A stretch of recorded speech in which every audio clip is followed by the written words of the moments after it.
Hello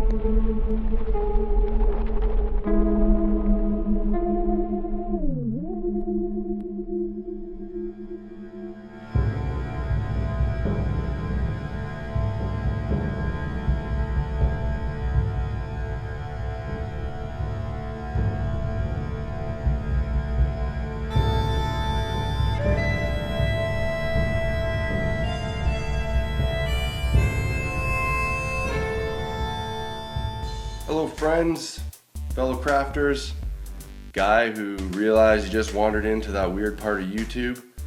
Dude, go to bed, you got work in the morning.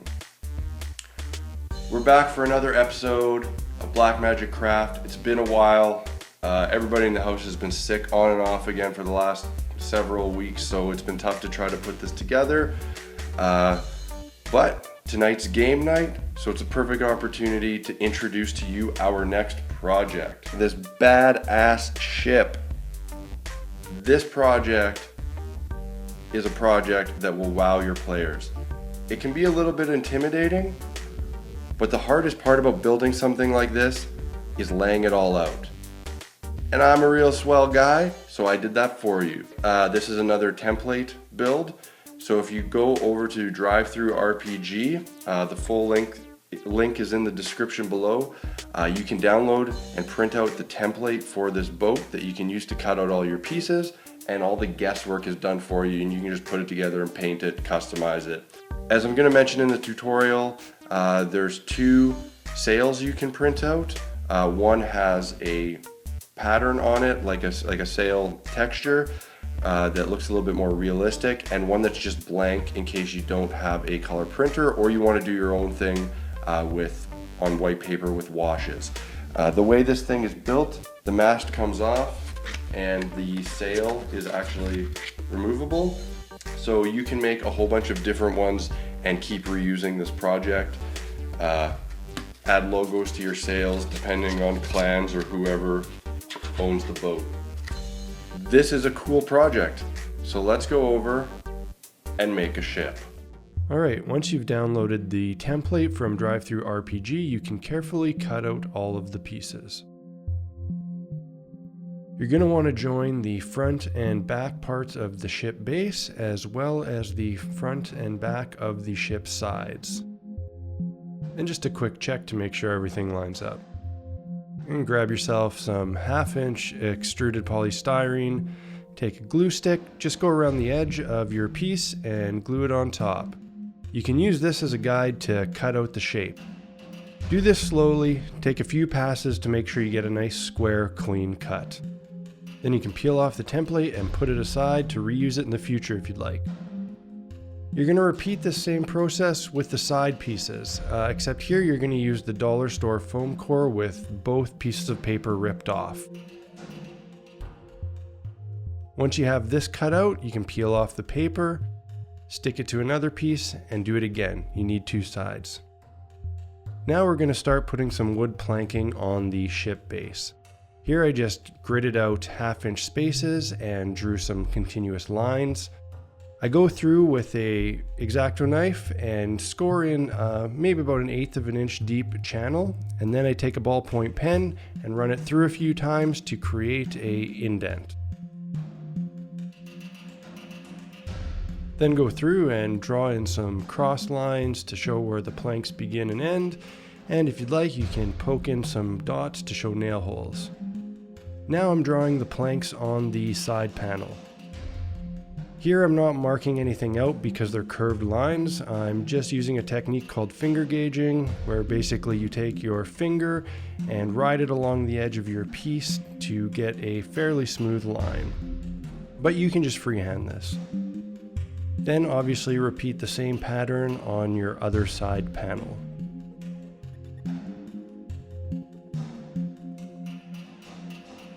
Now on the inside of these panels, I decided to do vertical planks just to give it a bit different of a look from the outside. Now for the figurehead. I chose the wolf, but there's also a dragon head included in the template. Here I've just glued the pattern onto the dollar store foam core and I'm cutting it out with a hot wire scroll table. You could do this with an X-Acto knife if you're very careful, but I do have the scroll table and it makes this cut a lot easier. Now for some added effect, I'm just going through and tracing in some design. This is really just free-handed, so you can do kind of whatever you'd like. A keen eye will notice that this is modeled heavily off of the Game of Thrones House Stark one, so you can take a look at that sigil for reference. I also decided to add some runes to the shaft here, just to kind of dress it up. And here I have all my pieces cut out. You can see I also did the 2 triangular pieces for the front and the back, which again has the drawn out wood planks. Now to give this some really realistic wood texture, you want to get a stiff wire brush. You can buy these at the hardware store. I got a 3-pack of these from Home Depot for like $4. Just take this and run it along the length of the planks, not pressing too hard, and trust me, it gives it a very, very nice wood grain look to it. And make sure you get all the edges, including the tops. I also broke the corners with an emery board. Alright, once you have all your parts ready, it's time to assemble. And we're going to do this using white glue and pins.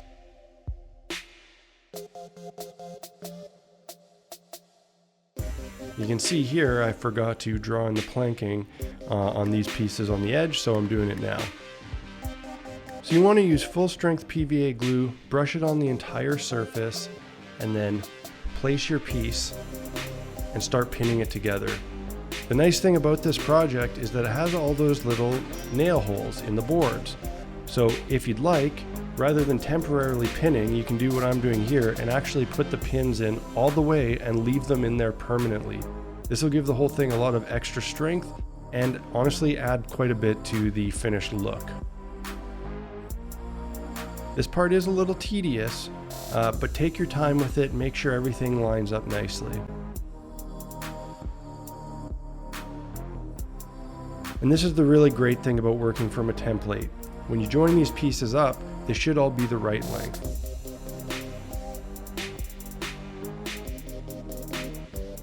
And once you're happy with your sides, you can glue in the figurehead. Use lots of glue and take your time making sure it's sitting nicely. I used 3 pins that I carefully pierced all the way through, and these ones are going to stay in there permanently. I then brushed in a little bit of extra glue on over top afterwards. Then you just repeat the same process with the back piece.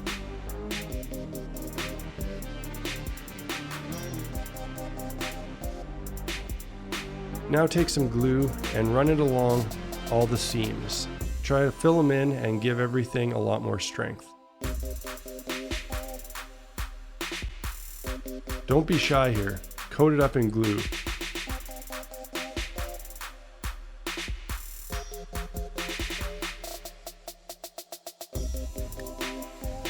Then once that's dry, I coated the whole thing in a watered down PVA glue. This will make the whole thing a lot more stiff, and it'll also protect the styrofoam if you decide to spray paint. I personally didn't spray paint this black because I didn't want to take the risk of anything melting after this much work was put into it, and hand brushing it didn't seem like too big of a deal. Now we're going to put a coat of dark brown on. Any kind you have on hand will do.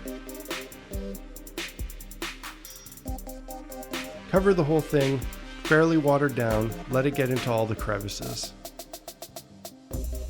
There, it's starting to look pretty good. Then here I have kind of tan brown that will be my final highlight. But first I took it and mixed it with the brown to do a kind of medium in between to do my first dry brushing. I covered the entire surface. Then once that's done, I did my final dry brushing with the tan unmixed.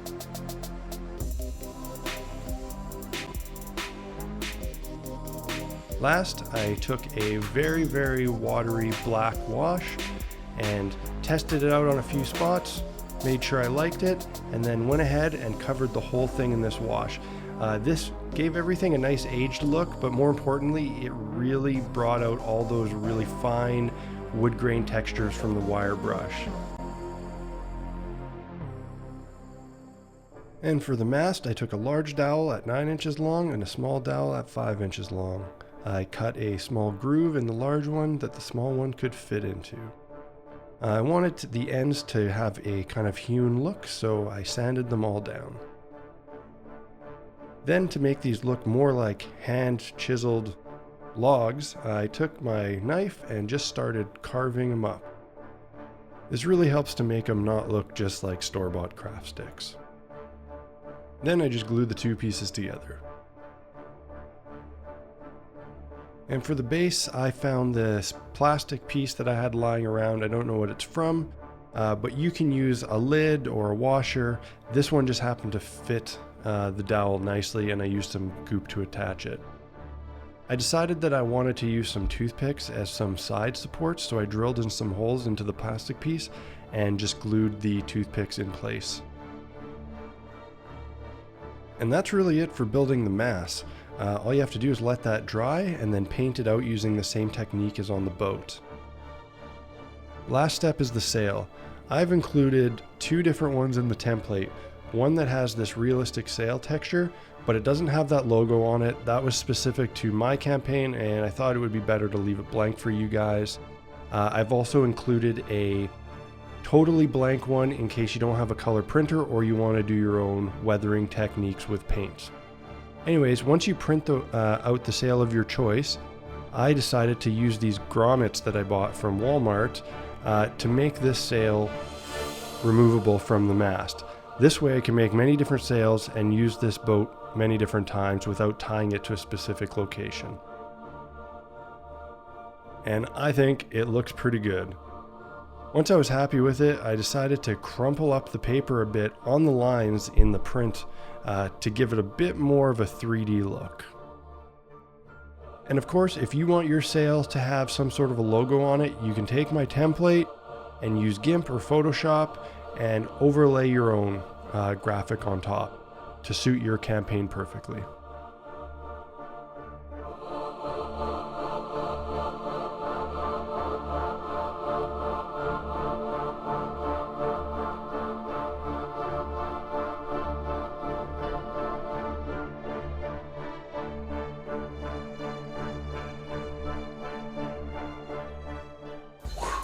Okay, I know, that was a bit much to take in on the initial viewing, but I'm telling you, print out the template, maybe watch the video again, and this will actually come together really easily for you.